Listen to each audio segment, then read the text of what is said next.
Hi beautiful moms. இன்னைக்கு parenting tip number 4 பார்க்க போகிறோம். When children throw away tantrums. For example ஒரு சின்ன ஒரு சிச்சுவேஷன், இப்போ பால் ஏதாவது கொட்டிடுச்சுன்னு வச்சுக்கோங்களேன்.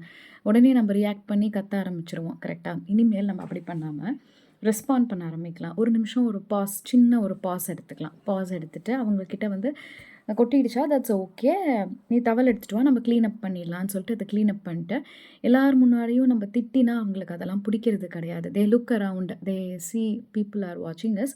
ஸோ அவங்களுக்கு அது பிடிக்கிறது இல்லை. ஸோ லேட்டர் ஆன் கொஞ்சம் நேரம் கழித்து நம்ம என்ன கைட்லைன்ஸ் கொடுக்கணும்னு நினைக்கிறோம், நம்ம என்ன இன்ஸ்ட்ரக்ஷன்ஸ் கொடுக்கணும்னு நினைக்கிறோங்கிறதெல்லாம் நம்ம கொடுக்கலாம். பட் அப்போ நம்ம அது கொடுக்கணும்னு அவசியம் இல்லை. லேட்டர் ஆன் கொடுக்கும்போது அவங்களுக்கும் புரியும், ஓகே நம்ம மேலே வந்து அம்மா is taking so much care, கன்சர்னாக இருக்காங்க. யார் முன்னாடியும் நம்மள திட்டல. அதுக்கப்புறமா தான் சொல்கிறாங்க. அப்போ சொல்லும்போதும் எப்படி சொல்லணும்னா, நீ கேர்ஃபுல்லாக தான் இருந்த குட்டி.